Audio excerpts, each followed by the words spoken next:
Hey guys, and welcome back to another Unfiltered Gamer Kickstarter board game spotlight. Now today's game up on the tabletop is Vikings Gone Wild by Lucky Duck Games. It's for 2 to 4 players, about 13 and up, and about 45 to about 70 minutes to play the game.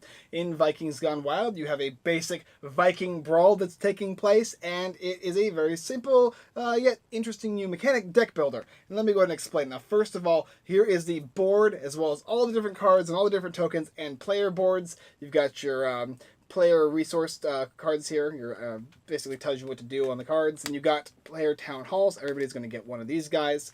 You're then going to have these cards here, which are going to be your active missions, and you're going to shuffle them up, and you're going to have a mission deck that has all the 1 costing missions and all the ones that you get 2 and 3 points for. So you shuffle these guys up first, and you deal out 2 to every single player. So there you go. After that, you'll take the 2 and 3 point missions, put them right underneath here, make sure they're both shuffled, and place them over here in the corner. Over here on the board, you're going to see that you can buy different things, and these are all the things you can buy. These are the guys you can earn, and these are what you get at the end of the game. You get points if you successfully can manage to do these. So, up here is also the board that kind of shifts over and things start popping up new, so you're able to buy new things throughout the game as well. You've got your units that are used for fighting different things, as well as the board and players. You have got defensive buildings and stuff like that, which is good for defending against other players. You've got your production stuff, as well as your storage stuff over here for buying, for producing gold as well as beer. Gold and beer tokens. Damage tokens, building upgrade tokens, character tokens, as well as these little guys over here, which indicate where you start at one point, and as you go throughout the game to get to the end. In a 2-player game, I believe it goes to 40, and a 3 to 4, it's to 30 points. Also, you're going to get a player board that comes with a full deck of cards and your player icon token. In this deck builder, it's a simple 10-card deck. You've got your 6 beer cards, you got 2 gold, and you got 2 warriors. Beer is for making beer, gold is for gold, warriors is for fighting. You shuffle up the deck just like you would normally, and you're going to go through a game round. In a game round, it's pretty simple. First, you have your production phase. At the beginning of the game, obviously, you're not producing much of anything. But as you upgrade your buildings and buy new ones, you'll be able to produce stuff, like the beer here from the brewery, or the gold factory produces the gold. This one over here says you can keep 1 unused card for next round. That's pretty solid. So that's what you can do in your production phase. After that, you're going to do your draw phase, which is drawing your 5 cards. 1, 2, 3, 4, and 5. And then you're going to go to your player phase. And during your player phase, there's a lot of different things you can do. First of all, you can buy units. You can exchange resources. You can complete a mission, just a single mission on your board here. When you do that, you gain a new one, and you gain victory points for that. You can attack the board itself, which means Draco over here, as well as attacking different guys in here, like this undead minion right here. You could also upgrade your town hall, or buy buildings, or buy any of these units that you want. And you're going to do that by spending these, as well as spending anything you would normally produce before this phase happened. So if I wanted to, I had 2 gold here, and 2 warriors. Well, I could spend 2 warriors for 2 damage to go ahead and kill this undead guy. He's going to give me 1 gold and 1 victory point, so I'd move my guy up on the victory track. This guy would get discarded. Everything would move down across here, boop, and it would give me a gold for my little town hall. Then I can go ahead and spend 2 gold if I wanted to, boop, just like that, and I want to buy a brewery. I can put this right down in my little player area, and that will produce a beer when it's my production phase. If I don't use anything, it gets discarded unless I have this specific Drakor, which lets me keep an extra card that I would not use. But if I can't use something, it just goes away. And then you would go on to the storage phase. If you have anything that you can store, so like this gold, there's no storage for it. If you could produce stuff like this, this gold container that stores 4 gold, or a beer container that you store for beer. And that way you can actually buy bigger and better units, but if you don't, it all goes away.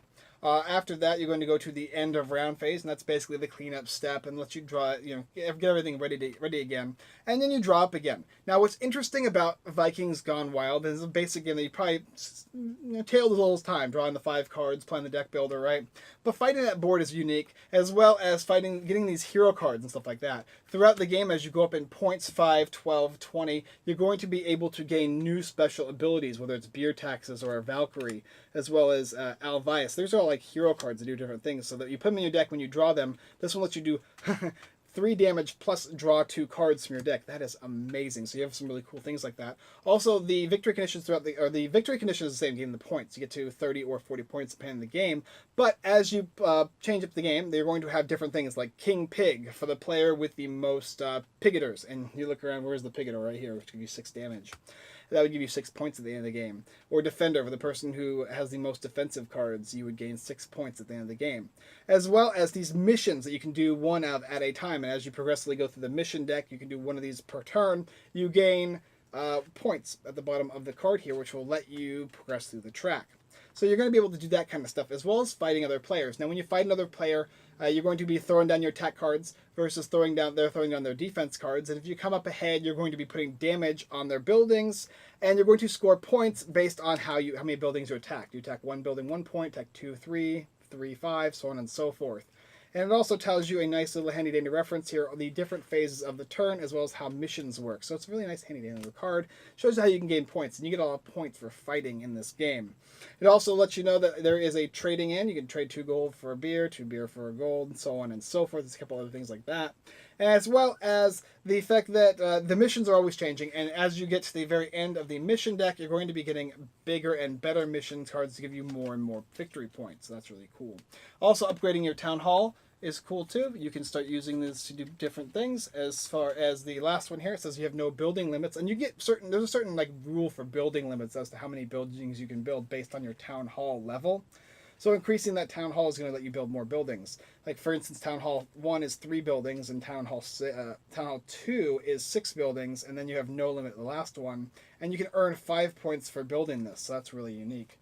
A really cool little addition. So you feel like you're playing with your deck builder. You're also playing with your gold factories and how you're generating resources, as well as defending and attacking other players to gain those victory points. Now, as a defender, you can also gain points based on the number of attackers you are withdrawing from. You can't be attacked more than once in a round, so if one person attacks you, you can't be attacked again, which is nice, and vice versa for everybody else. But you're able to always increase your deck size, and this little deck up here is always nice and unique because there's always different cards you can gain. Now, obviously, you always have the choice of all these, I think there's 12 different cards here that you can pick from, but this kind of rearranges your deck to always be something unique and new.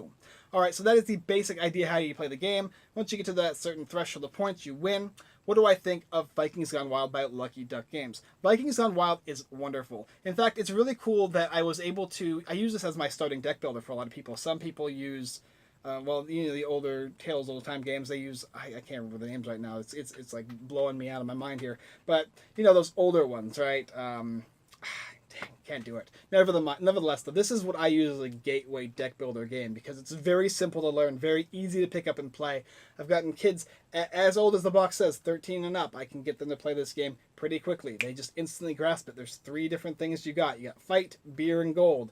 Easy peasy. But as they progressively play the game, they start learning how to fight and how to gain these different characters throughout the board, as well as learning how to complete the missions. And they can take it one step at a time. And it works really nice. Not only that, but this deck builder is beautiful. All of the artwork is wonderful. I love the feel and the theme of the game. It comes out tremendously. You're not just worried about fighting the different people and all their different castles, but you're also going and taking care of how you manage your deck and how you manage producing new resources. There's just a lot going on, but very, very simply and easily put, and it works really well for everybody.